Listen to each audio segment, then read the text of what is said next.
Mira, ¿qué te iba a decir? Porque veo que las preguntas son complejas. Ahora comentamos si quieres.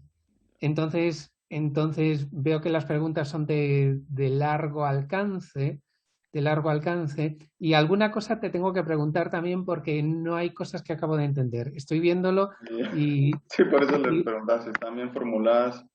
sí, vale. Mira, mi idea, si te parece bien, Jesús, casi yo preferiría, te lo iba a comentar hoy eh, precisamente, ¿qué te parece si, evidentemente, ahora vamos a hablar del borrador, yo te voy a hacer mis preguntas? ¿Qué te parece si yo voy pensando las respuestas y nos vemos en unos días? Y yo te las puedo dar vía Zoom o incluso puedo escribírtelas y dártelas por vía Zoom, las dos cosas. Puedo escribirte parte de las respuestas y después tú puedes complementarlo por el discurso vía Zoom que yo te pueda dar. Si te parece bien, claro, evidentemente. Ya sí, no habría ningún problema, ¿no? Porque la intención es que, bueno, usted, con los conocimientos que usted ha adquirido, pueda dar una respuesta un poco amplia, ¿no? Y Informativa, más que nada. Sí, por eso me interesa pensarlas un poco y no tanto ir a salto de mata, como decimos en claro. España, es decir, improvisando, Ah, ya está. sino tenerlas un poquito pensadas. Mira, yo te comento cosas porque voy a leerlas contigo, las preguntas. Disculpa. Sí, Me preguntas primero cuál es el beneficio de la lectura de epistemologías.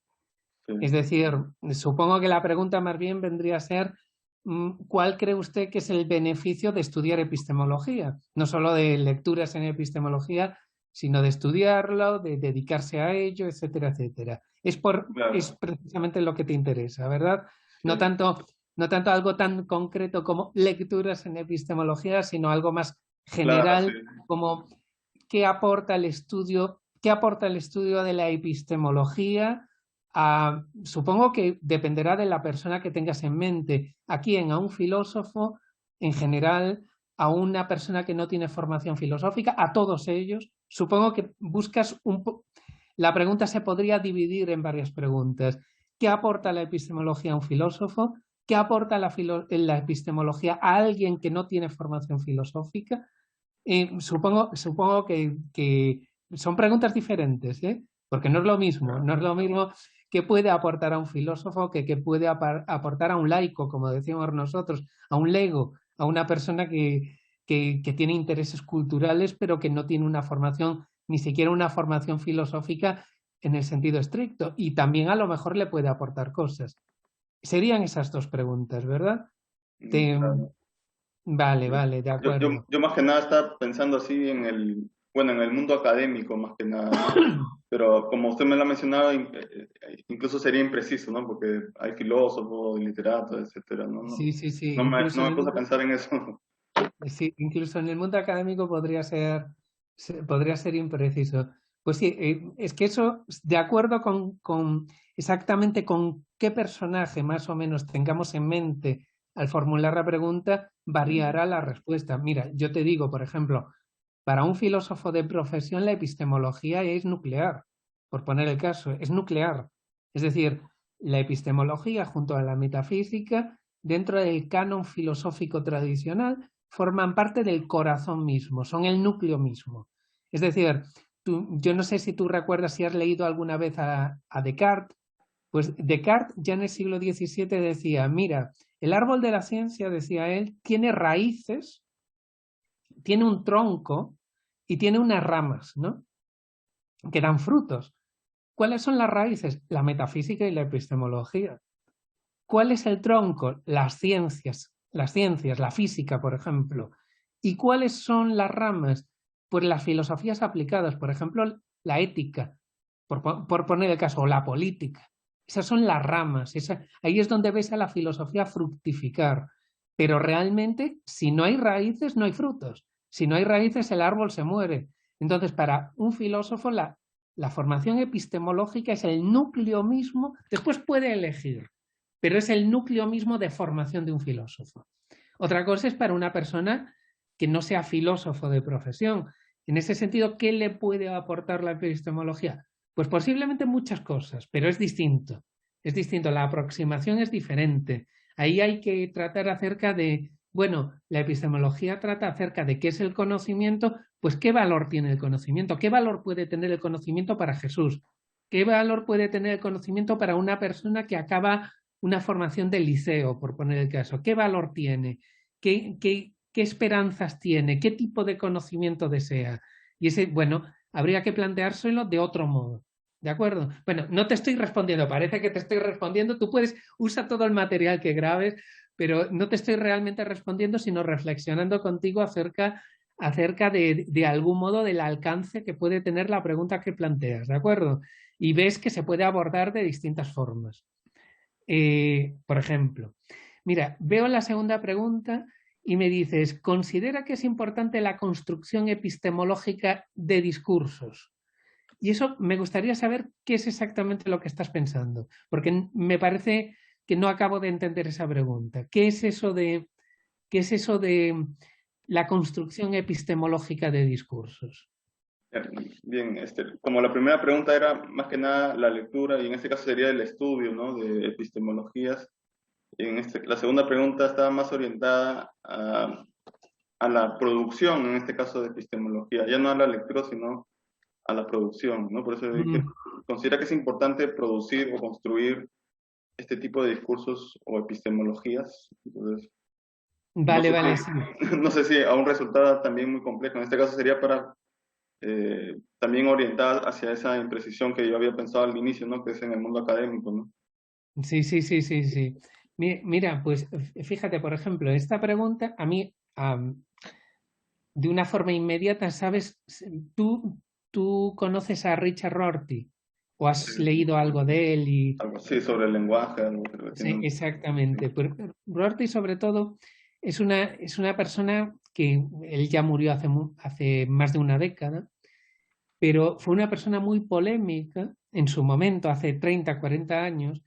Fue muy polémica porque fue un filósofo que de algún modo criticó mucho la pretensión que tiene la filosofía precisamente de establecer discursos normativos, que es a lo que yo creo que se refiere tu pregunta. Él decía, para la cultura necesita, decía él, solidaridad, ironía, pero no necesita fundamentos, no necesita discursos serios, no necesita discursos filosóficos que la avalen, que le den garantías, etcétera, etcétera. Y eso, claro, en el mundo filosófico es muy, muy polémico, muy controvertido, porque los filósofos todavía aspiramos de algún modo, aspiramos a construir discursos normativos que sean válidos para la cultura en general, para todas las, independientemente de las ramas de la cultura, que de algún modo, o sea, el filósofo sigue viéndose a sí mismo como el centro también de la producción cultural. Es decir, tal vez no es el más visible, el filósofo nunca es visible, tal vez no es el más famoso. Un filósofo no puede aspirar a la fama en un sentido estricto, como a lo mejor un literato o como un artista, no puede aspirar a la fama. ¿Qué hace el filósofo? ¿O qué cree él que hace? Proporcionar de algún modo los discursos fundamentales para toda una época cultural, para fundamentarla, para hacerla consciente de sí mismo. Y claro, Rorty lo que viene a decir es que ni siquiera servimos para eso, que ustedes no, tú que estudias literatura no me necesitas como filósofo. Entonces, si quieres, podríamos enfocar, si te parece bien, la segunda pregunta tal como te lo estoy diciendo, como un problema de guerra cultural. ¿Es el filósofo necesario para la cultura o es prescindible? Sobre todo prescindible en el ámbito cultural del primer mundo actual. Es decir, que es un ámbito de pluralismo, dicen. De pluralismo, es un ámbito de multitud de discursos, es un ámbito de relativismos y cosas de ese tipo, y parece que un discurso de fundamentos más fuerte y más serio, pues es anulado por el discurso de la democracia. ¿Es eso así o no es eso así? Podríamos plantearlo así. Yo solo te hago ahora preguntas para qué te parece si hablamos de eso. ¿Qué te parece si lo enfoco por ese lado? ¿Te parece bien, Sí, Jesús? sí, está bien. Vale, vale. Ya. Bien, muy bien. Entonces, la tercera creo que es un poco más sencillita. Ya. Dices, en sus investigaciones recurre a autores como Wittgenstein, Descartes, Schopenhauer, Leibniz, Spinoza, entre otros. Frente a ello, ¿usted considera que es posible que una epistemología siempre parta de la filosofía o pueda construirse desde otra disciplina? Sí, es una pregunta parecida a la anterior, tal vez de algún modo. Eh, sí, la pregunta está clara. Aquí yo creo que no necesito no necesito que de algún modo me la expliques o me la aclares. Y mi respuesta aquí, ya te lo digo, no es una respuesta, ya te daré en su momento más. Es para empezar a hablar. Yo creo que solo es posible hacer discursos epistemológicos filosóficamente. Es decir, con eso no te digo que el filósofo tenga que ser un ignorante, ¿eh? Ni mucho menos. El filósofo tiene que estar, vamos, tiene que ser el primero en conocer todos los ámbitos posibles de cultura. El filósofo no vive en una torre de marfil. El filósofo no puede estar separado por ejemplo, del conocimiento literario, del conocimiento histórico. Ya te hablaré de eso porque muchos filósofos pecan de eso, de que muchas veces les falta, sobre todo, una enorme sensibilidad histórica, de conocimientos históricos, muchísima sensibilidad histórica. Pero Jesús, yo te diría que aún así, aunque el filósofo tiene necesariamente que estar abierto a otras ramas de la cultura, su posición de algún modo es la de sintetizar y unificar esas ramas. Él no es un especialista en ese sentido. Tiene que estar abierto al especialista, pero no es un especialista. O mejor dicho, es un especialista de otro tipo, sinóptico, si quieres ponerlo así, sintético, si quieres decirlo así, legitimador, también es otra forma de explicarlo. Pero claro, un discurso legitimador se tiene que hacer con recursos filosóficos propios, reales, no con recursos tomados, prestados de otros ámbitos de la cultura. El filósofo evalúa culturas, las evalúa, las sitúa ante un tribunal muchas veces, literalmente pide sus avales, pide sus credenciales, las credenciales de distintas producciones culturales humanas. Por lo tanto, de algún modo se sitúa fuera de ellas y por encima de ellas. Y esto es importante. Entonces, esto es una visión la que yo te estoy proponiendo, muy ilustrada, muy moderna, en cierto sentido, pero sinceramente es la que yo me parece más propia de la filosofía. Sin darse importancia, es decir, con humildad también, ¿eh? Con muchísima humildad, porque el filósofo siempre está tanteando, debería estar siempre tanteando, no siendo dogmático, es decir, no proponiendo soluciones definitivas, ¿de acuerdo? Pero sí debería intentar dar una perspectiva plenamente filosófica, es decir, autónomamente filosófica a todos los problemas que se plantea. Y la epistemología no se puede, en mi opinión, hacer desde prejuicios culturales. Se tiene que hacer desde posiciones más sólidas, independientes y trascendentes a la contingencia dada de una visión del mundo o de una cultura específica, es decir, de un tiempo y de un lugar. Tiene que trascender un poco ese localismo, ese parroquialismo, en último término, que tienen muchas producciones culturales. Pero bueno, de eso si quieres te hablaré también. La cuarta pregunta es: ¿existe algún procedimiento filosófico diferente de la construcción epistemológica que se encargue de la adquisición y el desarrollo de nuevos conocimientos? Bueno, muchos, muchos. Es decir, la epistemología, fíjate, ya te hablaré de eso también, pero la epistemología, a ver, no trata tanto de adquirir conocimientos, ella no adquiere conocimientos. La epistemología no adquiere conocimientos. La epistemología lo que trata es de hacernos comprender o de explicarnos cómo adquirimos conocimiento. Pero el conocimiento lo adquirimos a través de otras metodologías. El conocimiento lo podemos adquirir, por ejemplo, racionalmente o empíricamente a través de nuestros sentidos o a través de nuestra memoria o a través del testimonio que recibimos de otras personas, como el que tú me puedes dar acerca de los acontecimientos en Perú políticos de los últimos 2 meses. Si yo te pregunto sobre eso, yo confío en tu testimonio y en la versión que tú me ofrezcas de esos acontecimientos. Entonces, yo adquiero conocimientos, tú adquieres conocimientos por muchas fuentes distintas. Es más, yo diría que casi todas las ramas de la filosofía del derecho, la filosofía política, la ética, la estética, la metafísica, son de algún modo, todas ellas son metodologías de adquisición de conocimientos muy distintos unos de otros. ¿Qué es lo que hace la epistemología?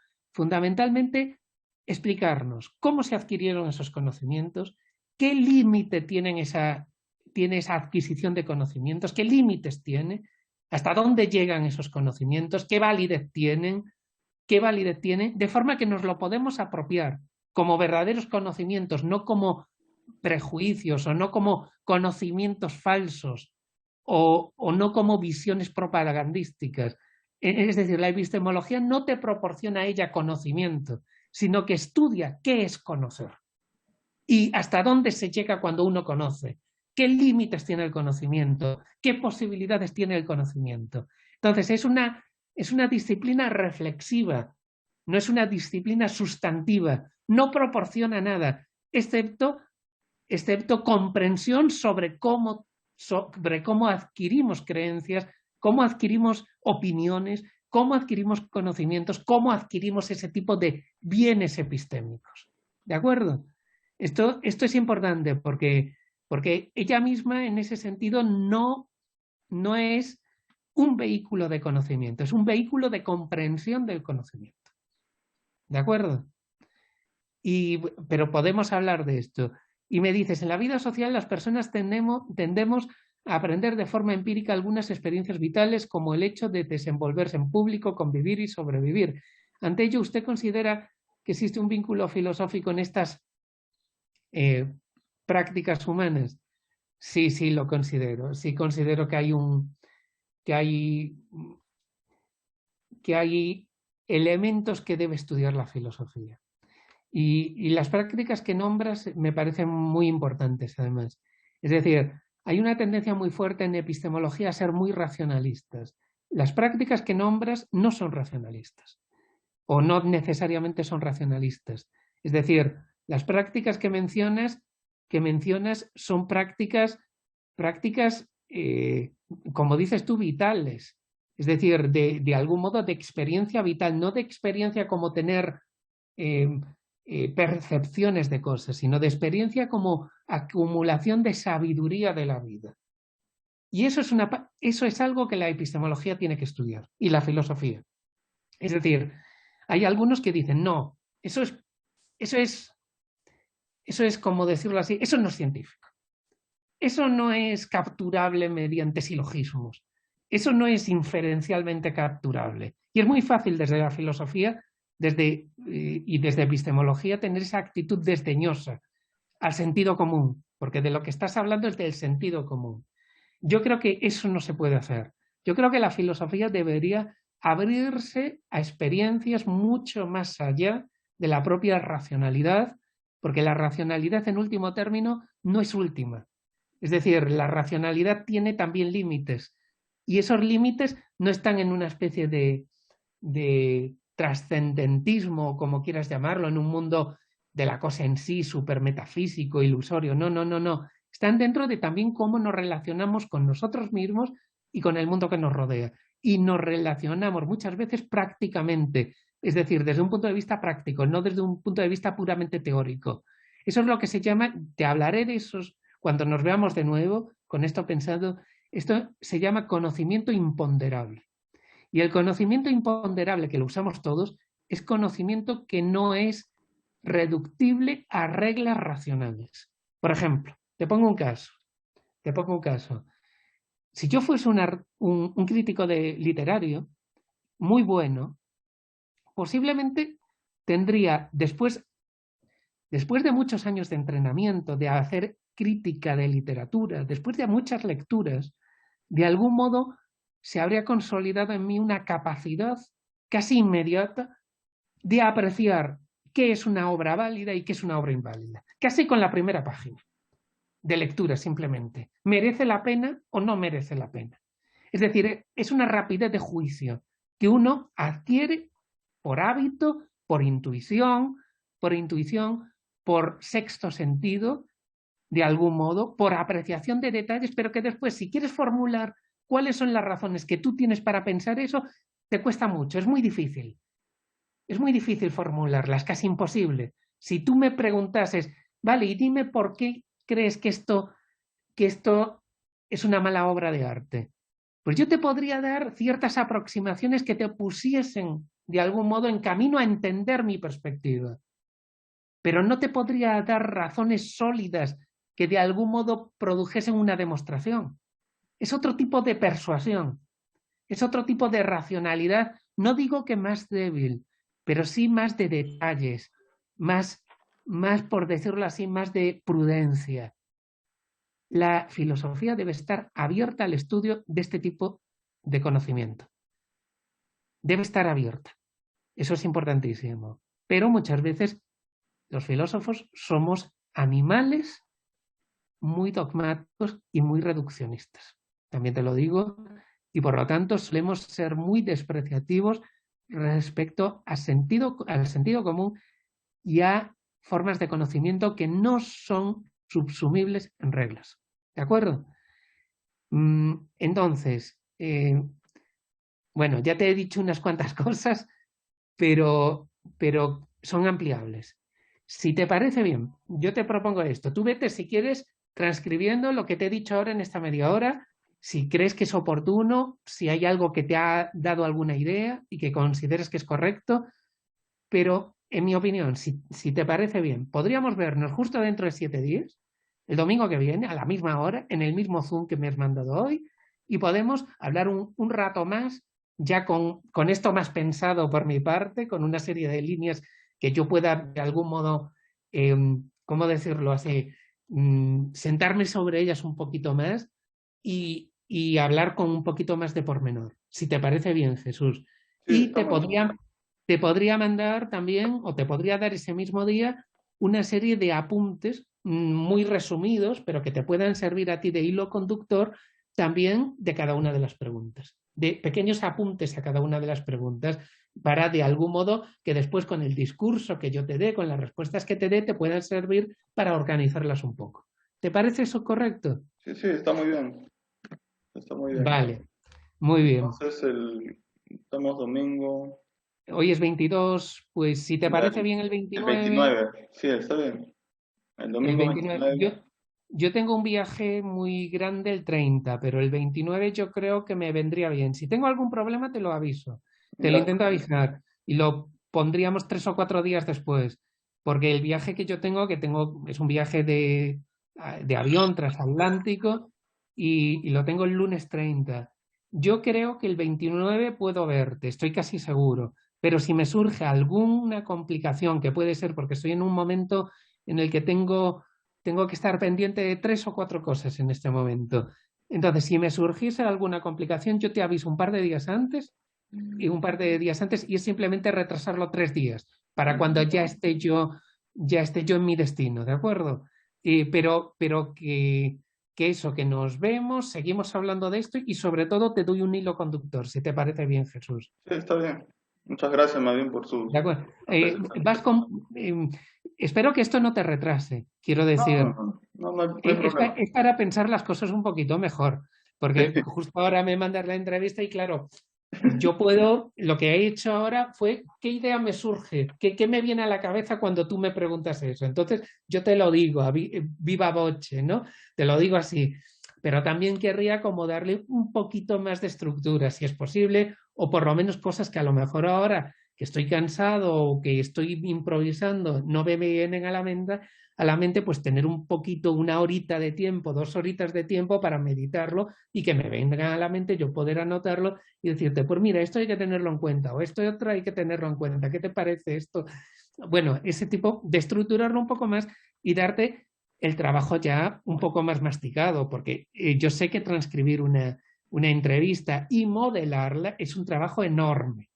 Es un trabajo más difícil del que la gente cree, porque tienes que realmente literalizarlo, es decir, volverlo literario, darle una estructura, darle una continuidad, que eso no existe en la vida ordinaria cuando estamos tú y yo hablando en este momento.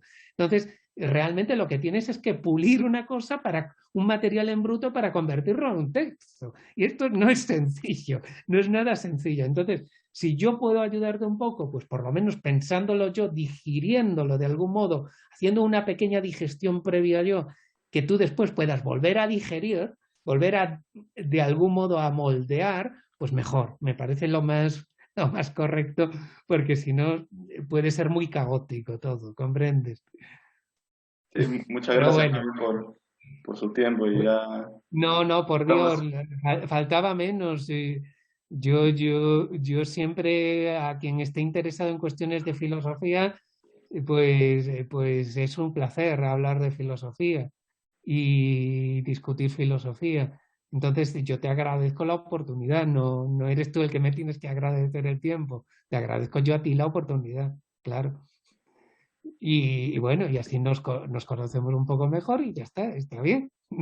De acuerdo.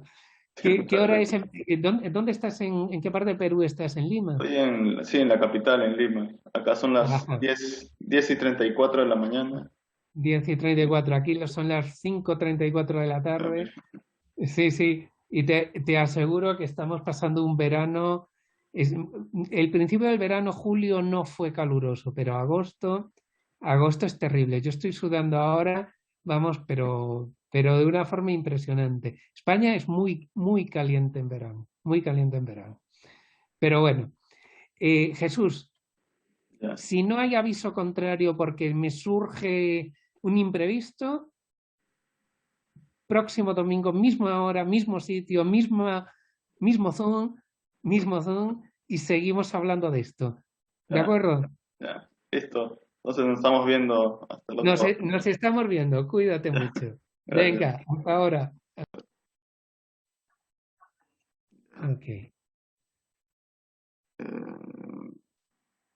yo había puesto primero, ¿cuál es? ¿Las preguntas están iguales o las llevó a cambiar? Las preguntas están iguales. Lo que he hecho es Ya, responderlas. Sí, ya, las preguntas están iguales. Mira, ¿cuál es el beneficio de la lectura de epistemologías o de la lectura de epistemología? Y yo te he puesto ahí como idea motriz de mi respuesta. Después te explico qué significa o te desgloso qué significa esta respuesta, pero primero te la leo. Te he puesto, al igual que la ética tiene como fin la integración del sujeto con sus acciones, la integración, esta es la palabra central, de modo que las últimas, es decir, las acciones de uno, sean reconocidas por uno mismo como propias, es decir, sean reconocidas como propias por quien las realiza y no como algo dado, pasivo, en lo que no me reconozco y con lo que realmente no me comprometo. Igual que eso sucede en ética, la epistemología, igual que en el caso de la ética, la epistemología trata de integrar al sujeto con sus creencias y de tender un puente entre lo que uno es y lo que uno asevera. Su origen es, por lo tanto, la experiencia traumática de la desintegración personal y la autoalienación, que intenta la epistemología aliviar y mitigar. Las raíces de la epistemología son existenciales. No se trata de una disciplina sin sustrato experiencial humano. Te explico muy, muy brevemente. Aquí el modelo para entender lo que estoy diciendo es fundamentalmente la ética. Yo creo que la función central de la ética parte de un conflicto.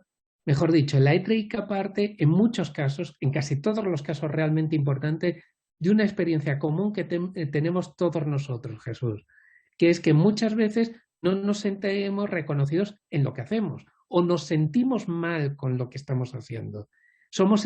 Yo y tú, cualquier ser humano es espectador de su vida y evaluador de su vida. Nos evaluamos, vemos nuestras acciones y muchas veces esas acciones nos dan asco a nosotros mismos, son nuestras, pero nosotros mismos por lo que hacemos no estamos de acuerdo con lo que hacemos, lo consideramos patético, lo consideramos moralmente perverso, lo consideramos no tan bueno como debería ser. Muchas veces nos distanciamos de lo que hacemos. ¿Por qué? Porque nos ponemos nerviosos, porque no controlamos a veces nuestras pasiones, porque muchas veces nos dejamos llevar por lo que piensan otros o por lo que se espera de nosotros y entonces traicionamos nuestros propios ideales. Eso pasa en ética. En ética constantemente, por lo tanto, hay una especie de ruptura entre quiénes queremos ser, entre nuestros ideales de persona para nosotros y lo que realmente somos. Y eso crea crisis profundísimas, porque lo que tratamos en último término es de construir una especie de coherencia en nuestra vida interna, una coherencia, una consistencia entre quiénes somos y quiénes parecemos ser. Pues exactamente lo mismo, ese es el gran problema de la ética, exactamente lo mismo pasa en epistemología. Solo que en epistemología esa ruptura, esa especie de alienación, esa especie de desintegración que tratamos de evitar a cualquier precio, se produce no tanto entre nosotros mismos y nuestras acciones, evaluadas desde el punto de vista moral, por nosotros mismos, sino entre nosotros mismos y nuestras creencias, nuestros juicios, nuestras declaraciones, nuestras aseveraciones. ¿Por qué? Porque muchas veces simplemente nos damos cuenta de que lo que creemos no es nuestro, no está apropiado. Lo que creemos lo recibimos, por ejemplo, ¿qué es un prejuicio? Los prejuicios son simplemente las creencias de la tribu, las creencias del contexto, son lo que aceptamos pasivamente del ambiente en el que hemos sido educados. Y entonces muchas veces con la mayoría de edad, muchas veces cuando somos ya más maduros, más adultos, lo que nos damos cuenta es de que realmente esas cosas que yo afirmo, que yo siempre, o en las que me educaron, realmente pues no las reconozco como creencias propias, o empiezan a ser problemáticas, o empiezan a ser declaraciones que deben ser críticamente validadas. Me doy cuenta de que las he aceptado sin razón alguna, de forma pasiva, y por lo tanto se muestran como ajenas. Es como si otro estuviese hablando por mí, ¿verdad? Pero yo no estoy seguro de lo que digo. Yo ya no estoy conforme con eso. Yo ya cuando lo evalúo de algún modo distanciado de ellas, como un sujeto crítico, que es lo que todos somos, pues de algún modo no me reconozco en ellas. Entonces, eso se produce también en epistemología. La epistemología no es otra cosa que el intento crítico de evaluar las creencias que todos recibimos naturalmente en nuestra educación y de reapropiarnos de ellas, de intentar de algún modo ver cuáles de ellas son racionales, pueden ser apropiadas, hay buenas razones para pensar que son correctas y por lo tanto para de algún modo integrarlas racionalmente en mi visión de la realidad. Eso es de lo que trata la epistemología. Por lo tanto, la epistemología surge de una desintegración, de una ruptura, de una conciencia de que muchas veces es como si lo que yo creo socialmente no se correspondiese con lo que racionalmente tengo el derecho a creer. Y entonces, ¿qué es lo que investiga la epistemología fundamentalmente? Somete a escrutinio, somete a crítica todo nuestro sistema dado, recibido, pasivo de creencias, puramente recibido de creencias, y lo que trata no es de eliminarlas porque sí, sino de criticarlas con el fin de ver de cuáles de ellas me puedo reapropiar, cuáles de ellas puedo hacer propias de nuevo, racionalmente propias, y tanto, de algún modo, convertirlas en parte de mí mismo, en parte de mi sistema y de mi concepción del mundo, incluido de mí mismo dentro del mundo, por decirlo así. Pero lo importante es que esto es una experiencia real, esto no es esto es un discurso puramente teórico, es un discurso teórico, pero que se basa en una experiencia traumática que todos tenemos, la experiencia de muchas veces de estar alienados, de no reconocernos en lo que el público o en lo que el contexto o en lo que la educación nos impone. Y entonces simplemente la epistemología surge siempre como un saber o como una investigación crítica, profundamente crítica. Y crítica no es demoledora, crítica es que somete todo a escrutinio para ver qué es aquello con lo que sí puedo identificarme, cuáles son aquellas creencias a las que sí puedo darle mi refrendo racional, como sujeto racional que cada uno de nosotros somos. Mira, te lo digo de otro modo, Jesús. Descartes, en las meditaciones, bueno, en una parte de las meditaciones metafísicas, usa una metáfora que a mí me gusta muchísimo y que creo que es adecuada para describir qué es la epistemología. Él dice, Además es una metáfora que él usa muy ilustrativa para explicar de forma muy sencilla qué es lo que él está haciendo en las meditaciones, ¿verdad? Que es una obra de epistemología y de metafísica, fundamentalmente.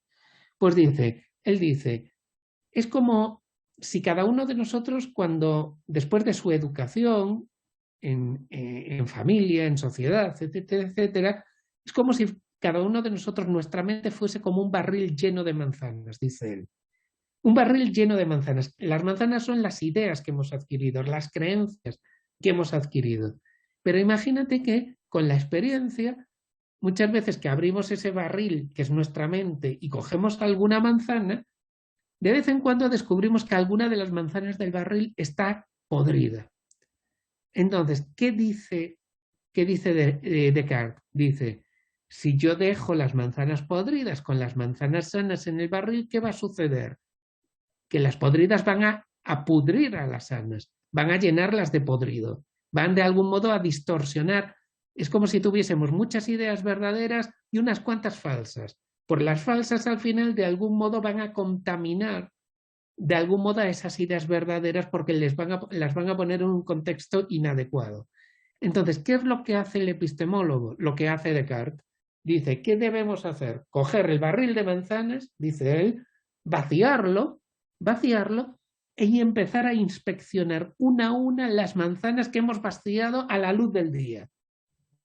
Inspeccionarlas y las que estén sanas las volvemos a poner en el barril de manzanas y las podridas las tiramos fuera. A eso es a lo que me refiero con el concepto de apropiación. Es decir, de evitar la alienación. ¿Cómo se evita la alienación, la desintegración personal? Pues evidentemente, teniendo en el barril de manzanas de nuestra mente solo ideas o manzanas o creencias que de algún modo podamos estar integrados con ellos, podamos darlos nuestro sí racional, que no solo sean lo que hemos recibido pasivamente, sino que sean ideas válidas o con credenciales, aunque sean pocas, pero que tengan credenciales. Eso es lo que hace la epistemología fundamentalmente. Y por lo tanto, la epistemología, ¿su beneficio cuál es? ¿Qué es la pregunta que me haces? Pues su beneficio es fundamentalmente que si tiene éxito, lo que va es a, de algún modo, limpiar las cuadras de la mente humana y dejar solo aquello que merece la pena. Y si no lo consigue del todo, por lo menos es un enorme ejercicio de limpieza mental. Es un enorme ejercicio, en último término, de madurez, de no aceptar todo porque sí, por azar, por naturaleza, porque me lo dicen. No, es un ejercicio crítico que nos convierte también, por ser crítico, en más eminentemente humanos, porque los seres humanos somos esencialmente animales racionales. Pues nos hace más racionales y más libres. Ese es el gran beneficio que tiene. Esa es la respuesta, lo que te estoy diciendo ahí de forma condensada. ¿De acuerdo? Está bien. Mira, La segunda es la segunda, sí. que es importante la construcción epistemológica de discursos. Y te puse importantes, perdón, es una errata, es importante en al menos dos sentidos, te leo, después te explico. Es decir, sí, considero que es muy importante. Y fundamentalmente, habría muchas más, pero fundamentalmente por dos razones. Primera, de nuevo, una analogía entre la epistemología y la ética. Fíjate, la primera razón es porque una ética, en la semana pasada te dije, también hice uso de Descartes y la analogía del árbol, ¿verdad? El árbol de la ciencia. Las raíces son, pues, las raíces son la epistemología y la metafísica, el tronco es la física y la ética vendrían a ser los frutos, las ramas y los frutos. Pues bien, yo creo que más o menos esa imagen es correcta. Pues bien, una ética real, la ética es el fruto que da el árbol de la ciencia, ¿verdad? Una ética real debería basarse en la adaptación del individuo al cosmos que le rodea y que le constituye. Por lo que una ética real precisa apoyarse en una buena metafísica, en una visión correcta de la realidad. Por lo menos esa buena metafísica tiene que ser en general correcta. lo que solo podrá alcanzarse a partir de reflexiones epistemológicas acerca de la posibilidad y de los límites del conocimiento. ¿Qué te estoy diciendo? Te gloso, te explico un poco este primer párrafo. Muy sencillo. Mira, a ver, muchas veces yo creo que esto es correcto en general.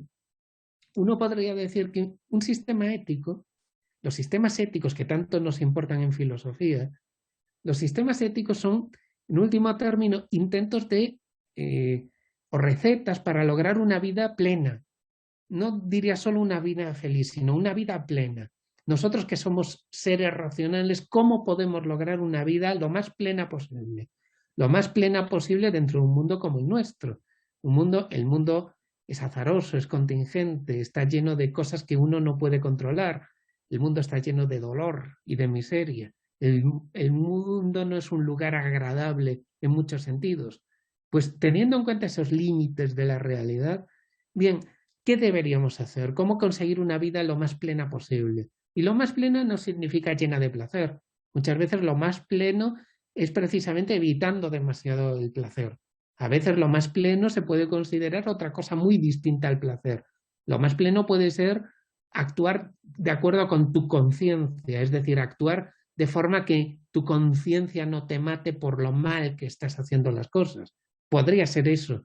A veces lo más pleno no es precisamente lo que te proporciona más satisfacción, sino lo que te proporciona más satisfacción interior e interiormente ética, es decir, más de acuerdo con el deber o más de acuerdo con tus imperativos morales o con el imperativo moral.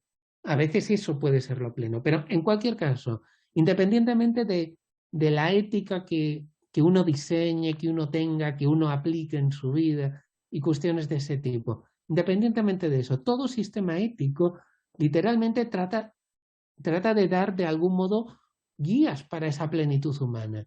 Y esas guías obedecen al hecho de que, claro, deben basarse en cómo es realmente el hombre, a qué aspira el hombre, qué necesidades tenemos nosotros los seres humanos, qué necesidades intrínsecas tenemos y cómo podemos satisfacerlas dado cómo es el mundo. Es decir, una ética, para ser correcta, tiene que describir correctamente, tener una concepción correcta de cómo es el ser humano y de qué necesita el ser humano y de cómo es el mundo en el cual todos nosotros estamos viviendo.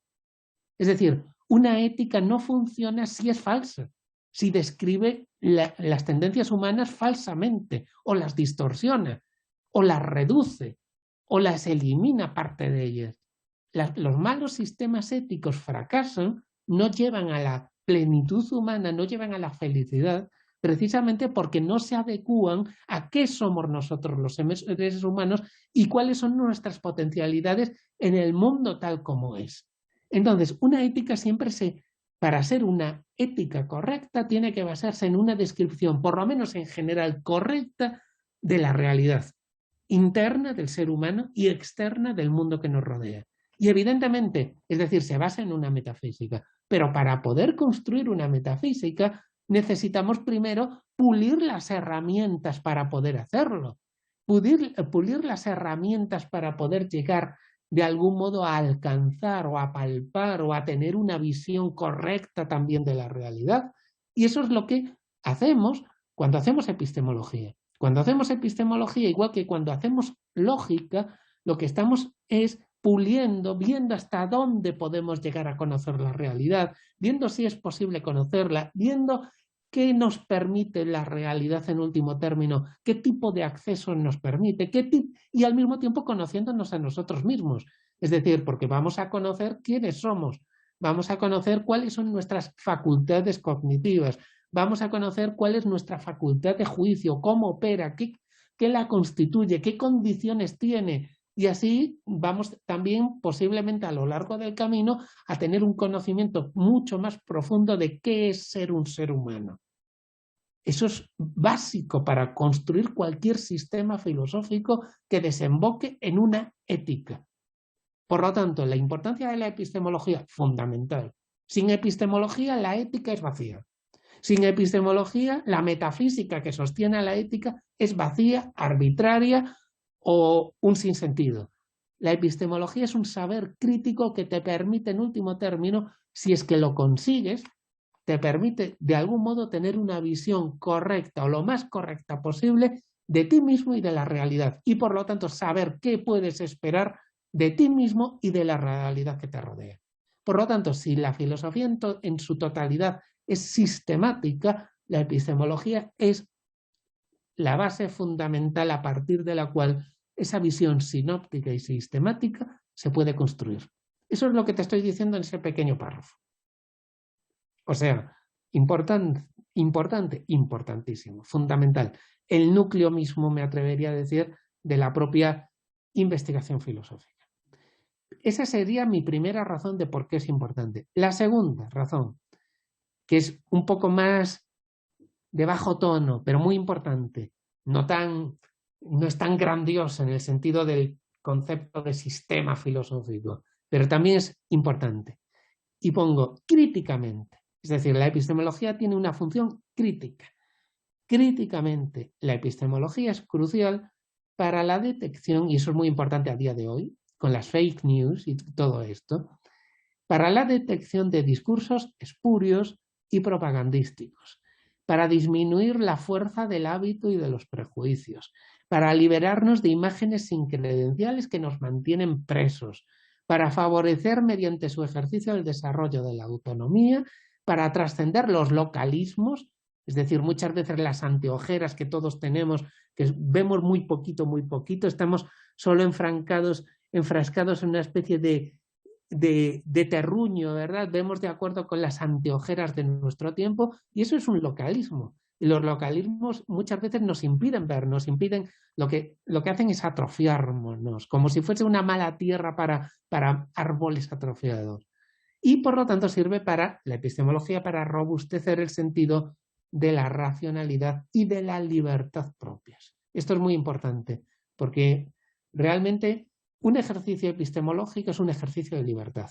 Es un ejercicio donde yo desmorono todos esos prejuicios dados. Fíjate en la imagen de Descartes de nuevo, la imagen de las manzanas. Las manzanas que he recibido y que muchas están podridas, las desmorono, las quito. Voy a intentar, de algún modo, voy a intentar quedarme con cuantas pueda de todas ellas. No es desmoronar todas o eliminar todas, porque si no me quedo sin manzanas y sin sustento. Pero sí intentar integrar solo aquellas que realmente tengan algún tipo de racionalidad y de credenciales racionales. Y en ese ejercicio,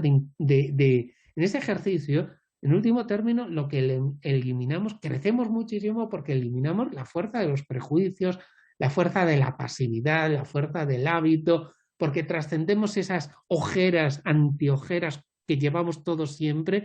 Muchas veces es imposible completamente trascenderlas. Muchas veces es imposible desprenderse de la piel de la serpiente humana completamente, pero uno lo intenta. Y eso es también, eso es hacerte más libre, eso es hacerte en último término mucho más racional. Eso es, de algún modo, eso es educar a la persona en madurez.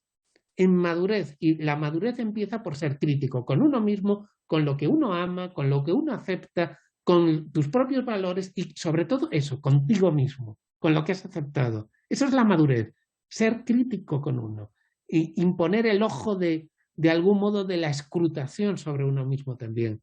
Entonces, claro, esa labor crítica, yo creo que sin esa labor crítica no hay libertad. Entonces, la epistemología a día de hoy es muy recomendable, sobre todo en el contexto de mentiras, de falsas verdades. Es peor que una mentira, una falsa verdad, o una aparente verdad. O lo peor no es una falsedad completa, lo peor son las falsedades que se construyen a partir de verdades.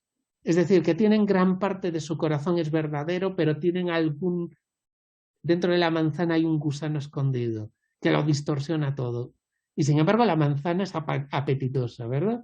Pues el problema de la sociedad en la que vivimos es un problema donde hay mucha verosimilitud, pero poca verdad, donde realmente es muy difícil detectar, tener un buen criterio para detectar lo que es una apariencia de verdad de una verdad o lo que es una verdad parcial de una verdad total.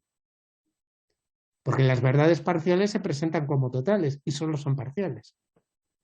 Pues en ese ejercicio, en ese sentido, como la epistemología es fundamentalmente una tarea de crítica radical, la epistemología es absolutamente necesaria para favorecer el espíritu crítico y por lo tanto para que no nos metan bulos o bolas, como dicen los argentinos, constantemente por todas partes y que después integramos y aceptamos sin ningún problema simplemente porque una mentira repetida 1000 veces se convierte en una verdad. ¿De acuerdo? Entonces, en este sentido yo creo que es muy recomendable para personas jóvenes que se están formando como una especie de educación para adultos. No para niños, sino educación para adultos. Es decir, para favorecer el sentido crítico. Y estos dos sentidos fundamentalmente, aunque habría muchos más, creo que la construcción de discursos epistemológicos es esencial, fundamental. ¿De acuerdo? Sí, está bien.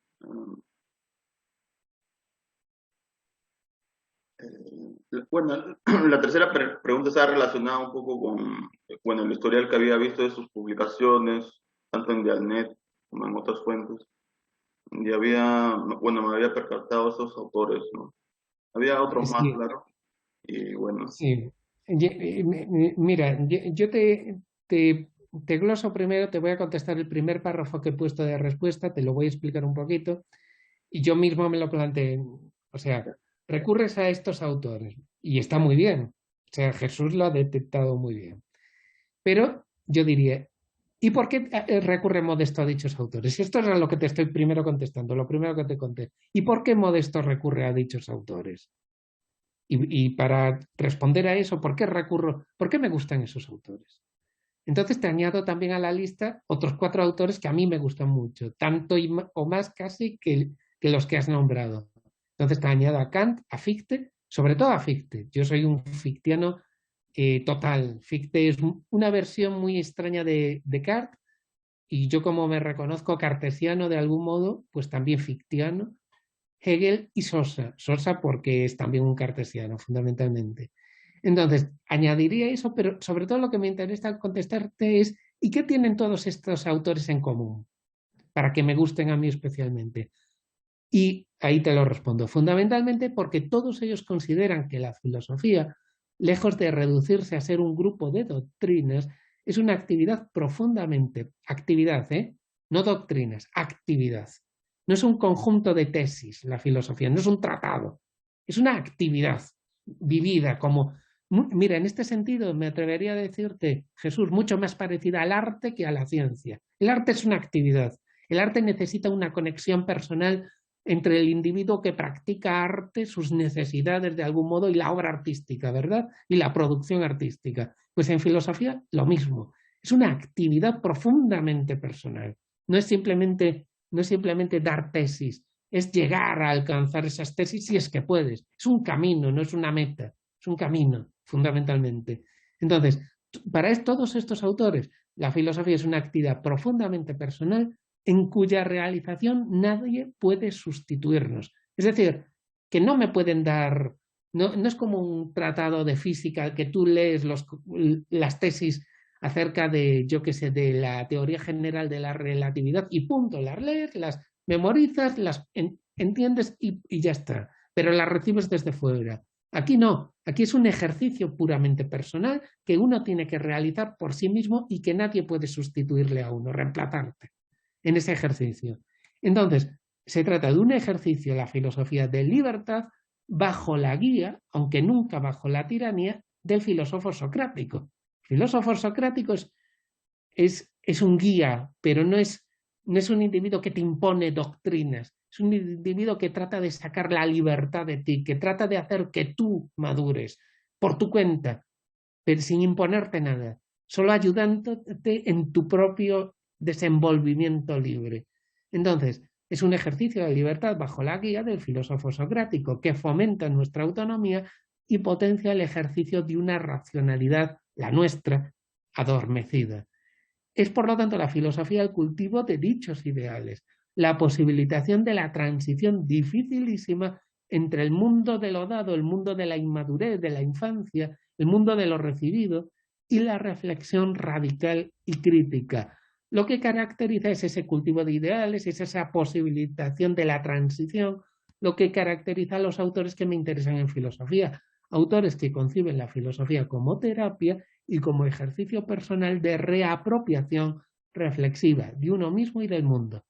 Hace un rato te hablé del concepto de reapropiación, de reapropiarte, reintegrarte con tus creencias, reintegrarte con tus acciones, reapropiarte del mundo, reapropiarte de la realidad, de algún modo transformándola, haciéndola tuya. Eso es reflexivamente tuya. En eso consiste la filosofía fundamentalmente. Y eso es un ejercicio personal de maduración personal en el que literalmente pasas de una etapa en que todo lo recibes acríticamente de todas partes a una etapa donde lo cribas todo, lo sometes a escrutinio y por lo tanto lo que al final, aquello con lo que te quedas, en último término te has apropiado de él. A lo mejor no has añadido nada, a lo mejor es el mismo mundo del que partiste, pero una vez que te los has apropiado racionalmente, que tiene credenciales racionales, ese mundo es infinitamente más real. No ha cambiado nada, pero ha cambiado la perspectiva de todo. Esa es la verdadera tarea filosófica.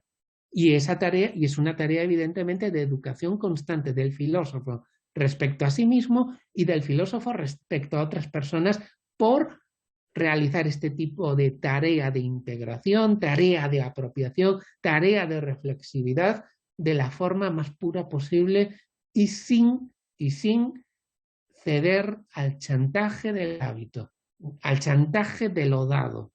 Por eso repito una y otra vez la expresión lo dado.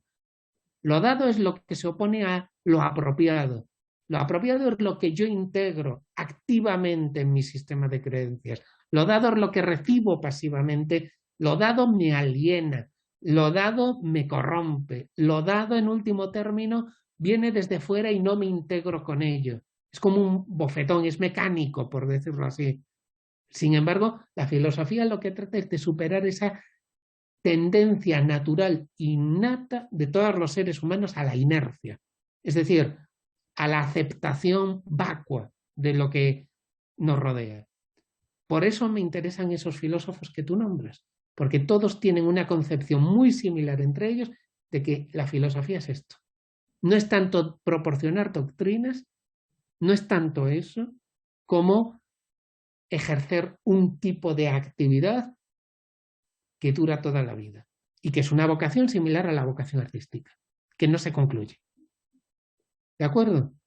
Pero después está la pregunta en sí misma que haces, que es, ¿consideras que es posible que una epistemología siempre parta de la filosofía o puede construirse desde otra disciplina? Y eso es el segundo párrafo. Yo considero que tiene que ser plenamente filosófica. Te lo pongo, creo que no merece ningún comentario porque es muy clara la respuesta. Al mismo tiempo, te leo, pienso que la filosofía es una actividad trascendental. Trascendental significa fundamentalmente que es una actividad que va a lo fundamental, que va a lo que son las condiciones de posibilidad de un grupo de fenómenos, lo que hace lo constitutivo de esos fenómenos, el conocimiento, la verdad, lo que fuese, el sujeto humano. ¿Qué es lo que define a esos fenómenos? Por eso digo que es una actividad trascendental y nunca debería ser un discurso local, ideológico o meramente intracultural, es decir, puramente contingente. Es decir, yo creo que la filosofía es un discurso esencialmente decir que es una actividad trascendental, es decir, que es una actividad racional. Y yo creo que la racionalidad no es reductible a culturas específicas, que es un bien humano, que viene, por decirlo así, con la naturaleza humana, que es, por lo tanto, que trasciende cualquier fenómeno puramente cultural. Ni siquiera me atrevería a llamarlo fenómeno, no es un fenómeno, porque los fenómenos son contingentes, los fenómenos son locales.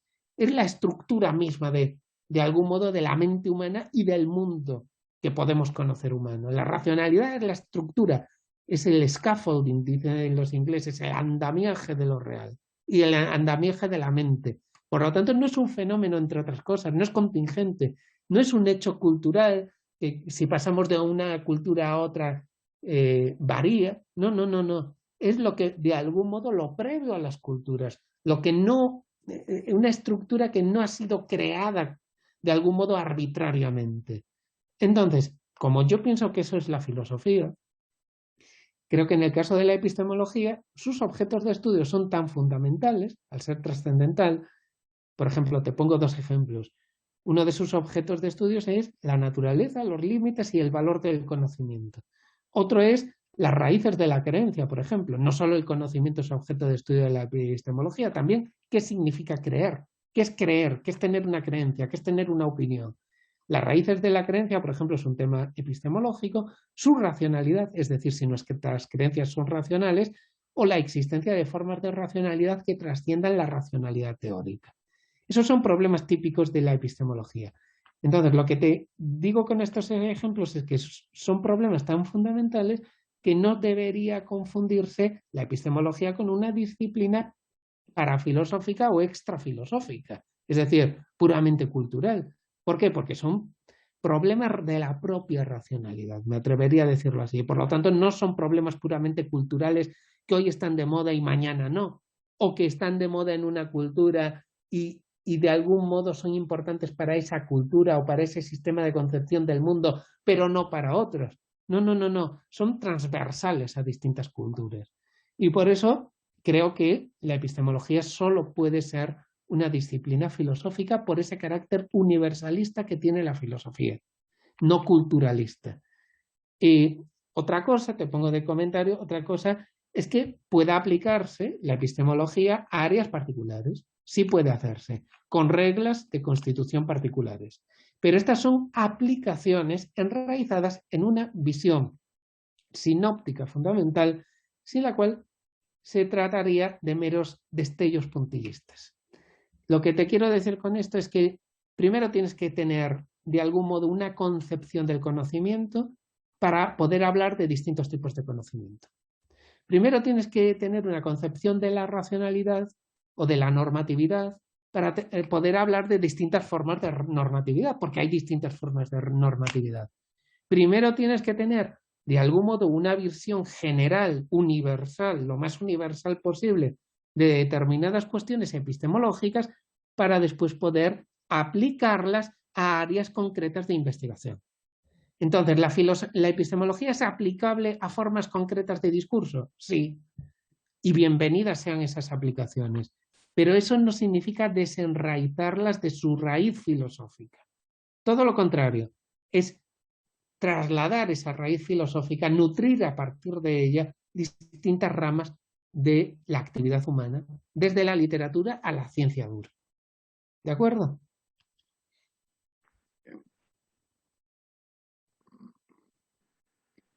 Ya, ahí está entonces la cuarta pregunta. ¿Existe algún procedimiento filosófico diferente de la construcción epistemológica que se encargue de la adquisición y el desarrollo de nuevos conocimientos? Sí, bueno, recuerdas que a esta pregunta ya te contesté la semana pasada cuando te dije que la epistemología no proporcionaba nuevos conocimientos, sino que era un saber sobre qué es el conocimiento, qué es la creencia. Entonces, ella no proporciona conocimientos más que conocimientos reflexivos sobre el conocimiento mismo. Saber el saber, conocer el conocimiento. ¿Recuerdas que te hablé de eso en la sesión pasada que creo que tienes grabada? Pero sí querría añadirte que lo que te he añadido como respuesta aquí es que me preocupa mucho el concepto de nuevos conocimientos que has usado ahí. Me preocupa. Entonces quería hacer un inciso sobre ese concepto. Lo que te pongo ahí va en esa dirección. Lo que te digo es, no creo que sea correcto decir que gracias a la filosofía adquiramos nuevos conocimientos, como si la filosofía fuese una ciencia más. La ciencia nos da nuevos conocimientos, sabemos más de Marte, sabemos más de Mercurio, sabemos más de la composición química del agua, sabemos más acerca de esto y de lo otro. La filosofía no da conocimientos de saber más, nuevos conocimientos, nunca proporciona nuevos conocimientos. Y si lo hace, es sospechosa, o si dice que lo hace, mejor dicho. Que la filosofía es trascendental, te lo dije antes, significa que no es una ciencia. Por eso no proporciona nuevos conocimientos, porque va a lo fundamental. La filosofía rememora. ¿Tú recuerdas a Platón? La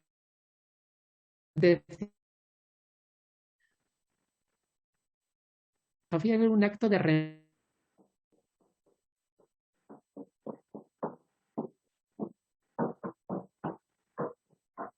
nos recuerda aquello que sabemos perfectamente. Y por eso te digo ahí, y hace explícito lo implícito y lo que siempre supimos. Nos hace ver lo que es tan fundamental y se encuentra tan próximo que nos pasa desapercibido. Como si lo fundamental es tan cercano que no lo vemos. Científicamente no lo vemos. Lo que hace la filosofía es hacer que nos demos cuenta de aquello que damos tan por supuesto que nunca vemos.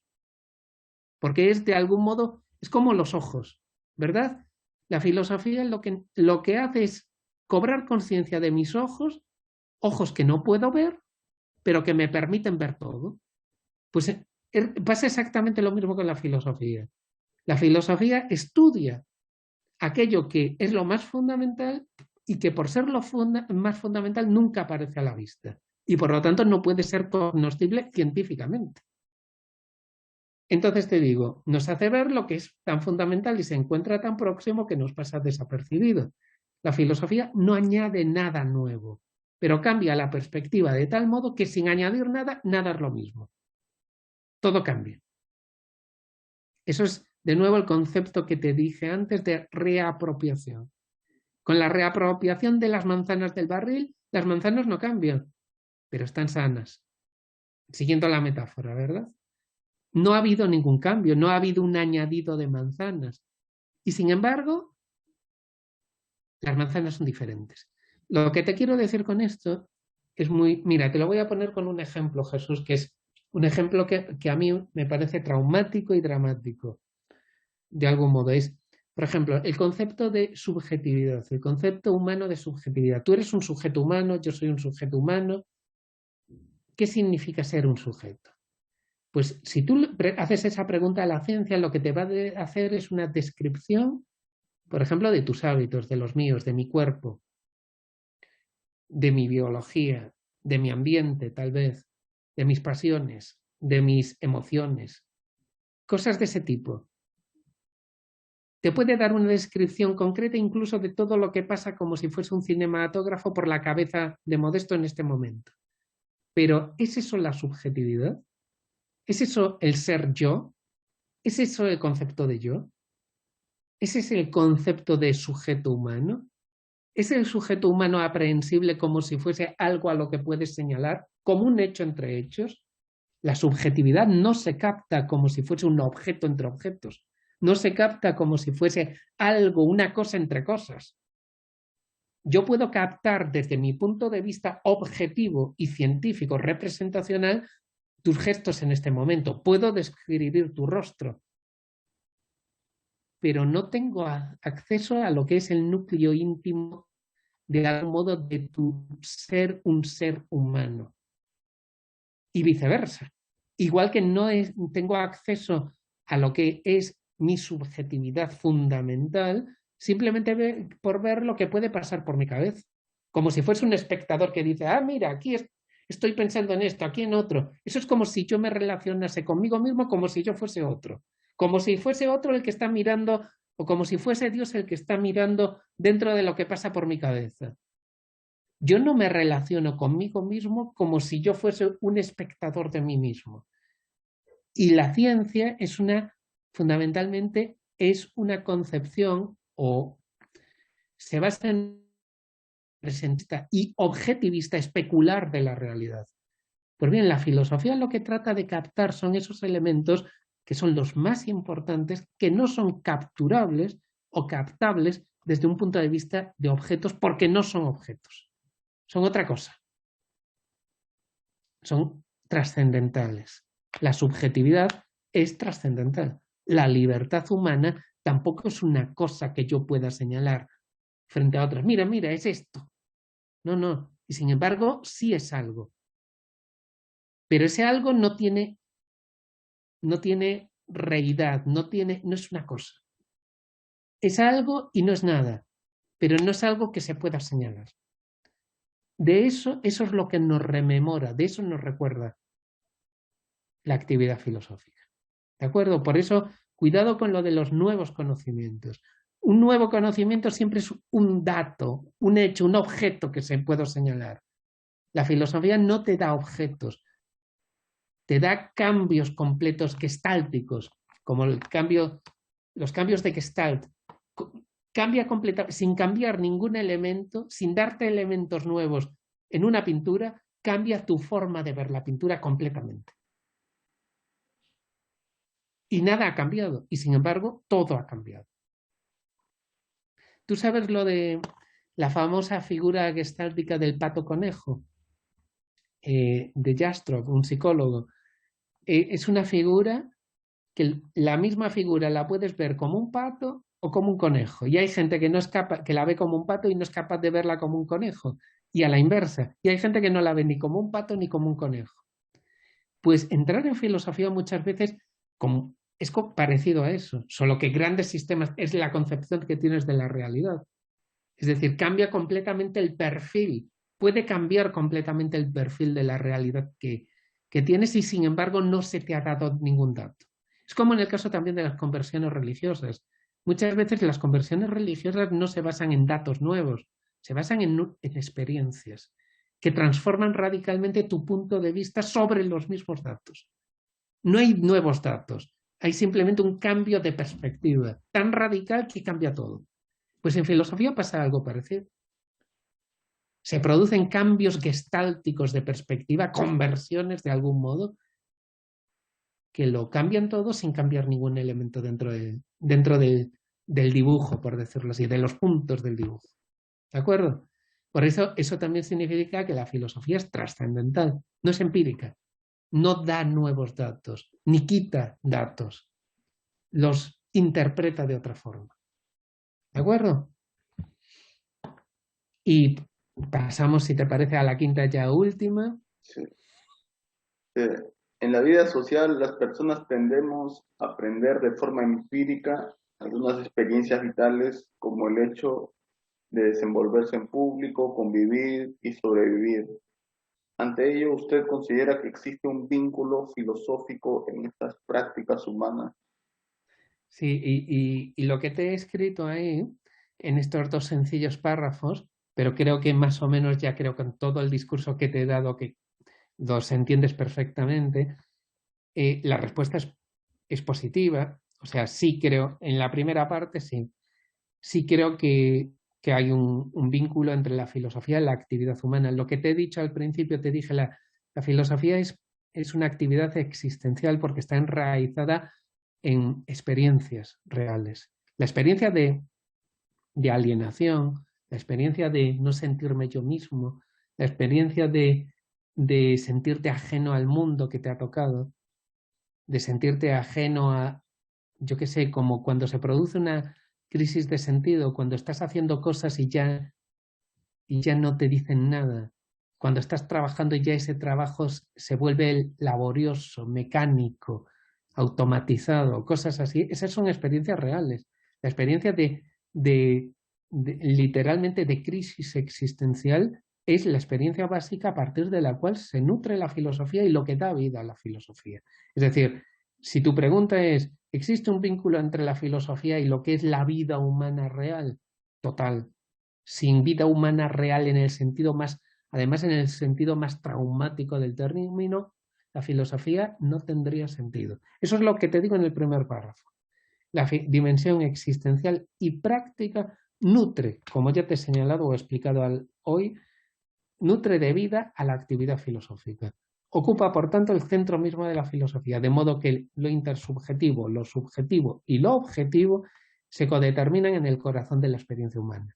Es decir, lo intersubjetivo es la relación con otros yoes, con otras personas que son como yo, otros seres humanos, con las mismas ansiedades, con la misma vocación ética o con la misma responsabilidad ética. Eso es lo intersubjetivo. Pero lo subjetivo también está ahí.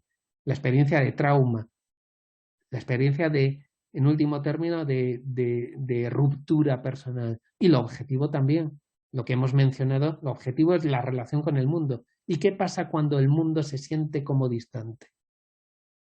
Cuando el mundo de algún modo ha desanclado de la propia realidad. Como en el caso de los esquizofrénicos, por ejemplo, pero no hay que ir a una persona con un problema mental. Eso es una experiencia real de crisis de todos nosotros. ¿Qué pasa cuando el mundo se me vuelve ajeno? Creo que había un novelista hispanoamericano, El mundo es ancho y ajeno. Era el título de una novela, creo que centroamericano, creo recordar, de Miguel Ángel Asturias, venezolano. El mundo es ancho y ajeno. ¿Qué pasa cuando el mundo es tan ajeno que ya no es propio? Cuando te has desvinculado completamente del mundo. Completamente, cuando lo sientes extraño a ti mismo. ¿Qué pasa? Y eso es una experiencia normal, no psicopatológica. Y de esas experiencias se nutre la actividad filosófica que trata de algún modo de dar respuesta a esas experiencias, de dar respuesta, de expresarlas, evidentemente de conceptualizarlas y evidentemente también de intentar resolverlas, porque se trata de crisis brutales dentro de la perspectiva humana. Entonces, en ese sentido, la actividad filosófica, si no estuviese enraizada en la experiencia real, si el filósofo olvidase la experiencia real filosófica, ya no sería un filósofo, sería un constructor de silogismos, que es otra cosa. ¿De acuerdo? Entonces, en ese sentido sí, pero, y el segundo párrafo es un pero cuidado, porque también puede entenderse ese vínculo de la filosofía con las prácticas humanas en un sentido negativo, que yo considero que sería una perversión.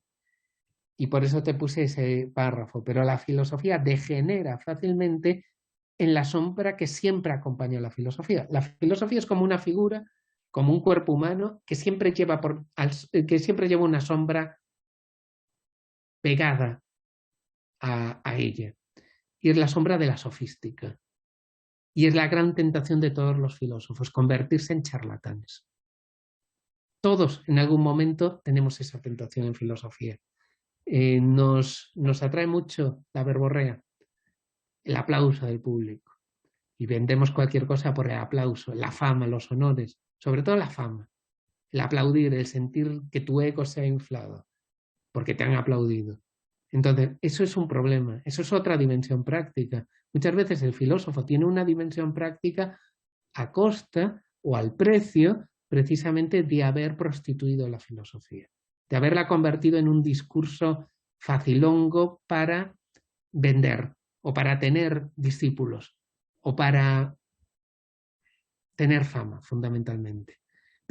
Decía Descartes de nuevo, Descartes decía de los filósofos de su época, que eran los filósofos de casi todas las épocas, siempre hay sofistas, decía que en general, te cito, decía, se dedican a hablar con verosimilitud de todas las cosas, con verosimilitud, no con verdad, con verosimilitud de todo, son charlatanes, y hacerse admirar por los menos sabios. Pues eso sigue siendo así, sigue siendo desde siempre, desde ya Platón y los sofistas, desde el inicio de la propia filosofía, eso sigue siendo la gran tentación de la filosofía, volverse tan práctica que de algún modo se corrompe, se hace más bien un discurso propagandístico. Entonces, por eso te puse ahí, si por dimensión práctica de la filosofía se entienden sus réditos inmediatos, la idolatría del éxito y de la plaza pública, la adulación de los ídolos de la tribu y una simplificación del contenido que lejos de ser cortesía es manipulación, entonces sería mejor que la filosofía fuese invisible y que careciese de dimensión práctica, porque siempre tiene ese peligro. Y ese peligro es cada vez más, esa tentación es cada vez más cercana y cada vez más invisible. Ese es el problema y más constante. La propia dinámica muchas veces de la academia lo que hace es fomentar estos procesos de degeneración filosófica, pues porque pone muchas veces más énfasis no en la verdad, sino literalmente en el impacto, como dicen ellos. Ahora se mide todo por el impacto. Pues medir la filosofía por el impacto es literalmente acabar con ella. Mejor que no existiese Muchas veces cuando esto sucede, yo a veces pienso que sería casi mejor a veces que la filosofía se diese en el área privada y que no fuese una actividad académica. A veces pienso hasta eso. Creo que hay motivos para decir que está bien que sea una actividad académica, pero hay también muchas preocupaciones actualmente, dado que es una actividad académica y que la academia se ha vuelto también una actividad muy problemática, una institución problemática por sus vínculos con, precisamente, con la sociedad y lo que la sociedad pide en un sentido bajo del término, en un sentido muy localista del término y muy utilitario del término. Hay que tener mucho cuidado con eso porque estamos en una verdadera crisis brutal de la universidad y evidentemente de la actividad filosófica dentro de la universidad. Es más, en procesos como los actuales, donde el peor censor es uno mismo, donde nos hemos convertido en censores por qué pueda pensar el otro, por evitar el conflicto y todo esto, muchas veces el filósofo no puede tratar, hoy hay menos libertad filosófica posiblemente que hace 60 o 70 años, en todos los sentidos. No se pueden tratar todos los tópicos ni defender todas las posturas en filosofía porque está mal visto o porque puede acarrearte problemas dentro de la propia academia. Es decir, el corsé está siendo cada vez más sofocante de algún modo. Es posible que dentro de una generación o de 2 generaciones la filosofía libre no se dé en el espacio académico, se dé fuera del espacio académico, en los subsuelos, por decirlo así, en las alcantarillas de la cultura. O a lo mejor en otras áreas, porque, porque las áreas filosóficas se han vuelto tan escolásticas, en el peor sentido de la palabra, no en el bueno, que ahogan la propia creatividad filosófica. Y a lo mejor la creatividad filosófica tiene que emigrar allí donde pueda pasar desapercibida como tal. Por ejemplo, en las artes. Podría ser que el filósofo genial, realmente creador del futuro, haga filosofía en formatos literarios, por ejemplo, o en formatos artísticos, de forma que disfrace su hacer filosofía en formatos no filosóficos para poder hacer filosofía. Es posible que la filosofía académica acabe convirtiéndose en el mayor peligro a la actividad filosófica. Lamentablemente. Vamos en esa dirección, por lo menos a mi entender, en Europa. Pero bueno, soy muy pesimista en ese sentido, Jesús. Y yo creo que con esto, vamos, he dicho todo y más. Sí. Muchas gracias, señor Modesto, por todo su tiempo, la contribución que, bueno, me ha brindado, ¿no?, a través de este espacio, junto con el boceto de las respuestas, ¿no?, una síntesis de todo lo que ha mencionado, ¿no?